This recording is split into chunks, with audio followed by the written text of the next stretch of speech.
Assalamualaikum warahmatullahi wabarakatuh, sahabat petani Indonesia. Kali ini saya di lokasi sawah saya sendiri ya. Ini menjelang panen, usia sekitar 92 hari. Nah, ini saya sengaja bawa beberapa malai ya. Nah, di sini malai yang dimaksud bahwa kita ini seringkali ya, petani itu terkadang menjadi masalah ketika pengisiannya tidak maksimal. Nah, apa saja penyebabnya? Nah, kita akan nanti bahas lebih lanjut. Nah, bagi yang baru bergabung atau baru menonton video kami, ya senang silakan like. Ya, apabila di situ merasa sesuatu yang memang menarik ya, silakan subscribe dulu. Nah, terus bagi yang memang nantinya ingin bertanya atau ingin konsultasi, silakan tulis di kolom komentar. Dan kalau seandainya video kami ini bermanfaat khususnya bagi petani Indonesia, umumnya buat masyarakat umum, silakan di-share sebanyak-banyaknya. Oke.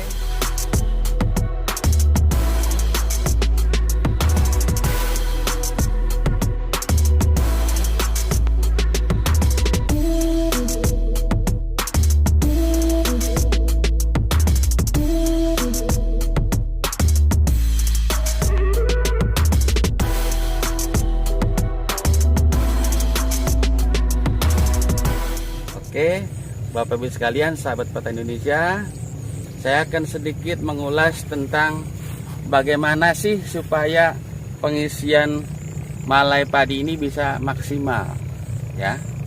Oke, paling tidak ada beberapa hal yang harus diperhatikan. Yang pertama, nah, ini bagi yang masih baru ya, bisa lihat nih, ini namanya daun bendera. Sama ini contohnya ada dua nih daun bendera. Nah, ini daun bendera ini kenapa dikatakan bendera? Karena di sini daunnya itu daun terakhir ya, terakhir dari malai. Ini kan malai nih, ini terakhirnya nih. Ini namanya daun bendera. Dia bisa tegak lurus. Nah, kalaupun ada yang memang agak sedikit ini ya, ini kayak juga sama ini.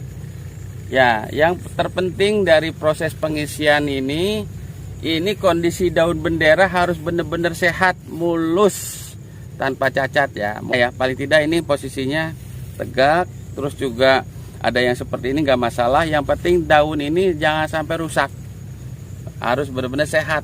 Ini kuncinya salah satunya itu daun bendera atau daun yang terakhir ya setelah malai, ini katakan daun bendera. Nah, kenapa ini harus sehat? Karena di sini fungsi fotosintesis akan berjalan sempurna. Nah, hasil dari fotosintesis ini akan diproses, diisikan ke malai. Ini satu, ya. Daun bendera harus benar-benar sehat. Nah, yang kedua, pengisian ini tentunya harus ada pemicu dan pemacunya, ya. Nah, di sini berarti ada beberapa yang namanya hormon. Ya, hormon itu fungsinya untuk mempercepat. Ibaratnya kalau kita berkendara itu jangan kecepatannya tetap seperti itu aja. Nah, itu sekali-kali kita bikin supaya pengisiannya lebih maksimal. Nah, itu diperlukan hormon atau JPT. Nah, JPT itu ada pemacu, ada penghambat. Nah, pada saat fase generatif ini yang perlu kita perhatikan, fase pertumbuhan kita hambat, tapi kita akan proses ke pembuahannya. Artinya pengisiannya. Nah, biasanya ya dari beberapa bahan aktif yang dipakai untuk menghambat ada paklobuterajol biasanya. Ada yang bersifat alami, ada yang bersifat, artinya alami itu organik, ada yang memang sintetis. Nah, terus yang berikutnya untuk memacu proses pengisian ini lebih maksimal, tentunya tidak ada lain yaitu pemupukannya bisa maksimal. Ya, maksudnya mulai dari unsur hara makro, mikro itu tersedia dan terpenuhi dengan sempurna. Khusus masa generatif ini yang perlu diperhatikan yaitu kandungan kalium. Nah, tujuannya apa? Untuk pengisian. Artinya sebagai isi dari bulir ini dari kalium ya masuk. Nah, terus untuk penguat batangnya termasuk ini jangan sampai rebah ya. Itu fosfat harus jangan sampai kurang. Artinya dari unsur P-nya ya. Terus juga ada lagi kalsium. Kalsium juga sama, fungsinya untuk perkuat batang juga. Nah, fungsi kalsium, fosfor, dan kalium ini harus dimaksimalkan di usia-usia masa generatif, artinya masa pengisian ini. Nah, itu yang ketiga ya. Nah, yang terakhir, barangkali yang keempat ya. Memang di sini kita tidak bisa dipungkiri yang namanya kita bercocok tanam. Cuaca sangat menentukan di mana posisi cuaca ini, terutama curah hujan ya. Kalau curah hujan ini ketika malai ini sudah keluar ya, bisa aja terjadi serangan jamur ya.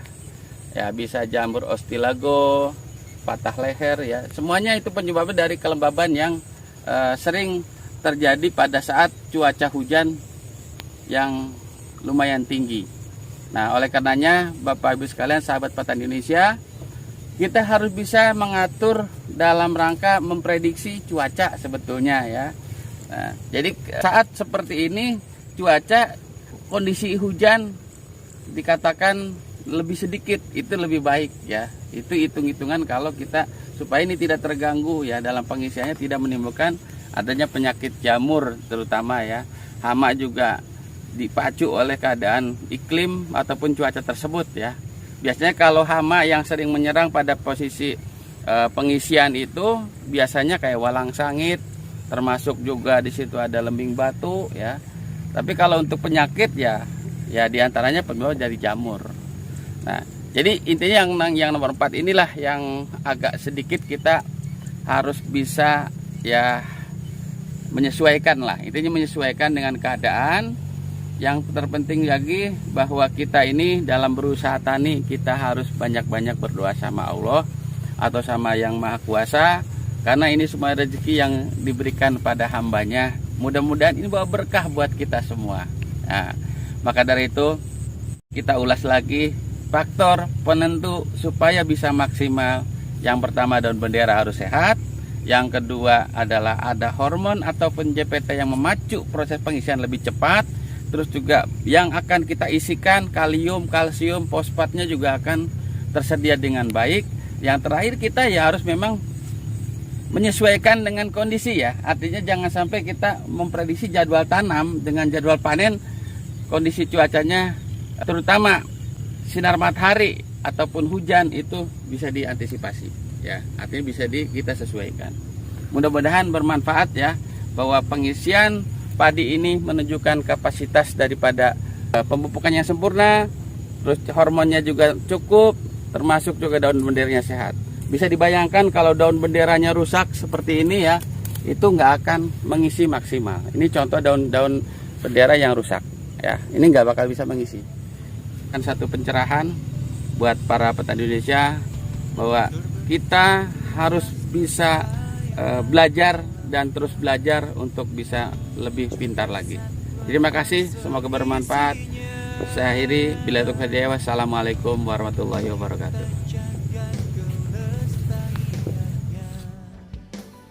Terima kasih sudah nonton video YouTube saya, Haji Mak Munir Channel, Solusi Cerdas Bertani. Terima kasih juga bagi yang sudah like, komen, share, subscribe, dan mengaktifkan lonceng notifikasinya. Bagi yang belum, silakan klik subscribe supaya terus bisa mengikuti informasi video edukasi media Suluh Tani Cerdas dan Terampil. Eco Farming, lahan subur, petani makmur. Salam petani cerdas. Assalamualaikum warahmatullahi wabarakatuh.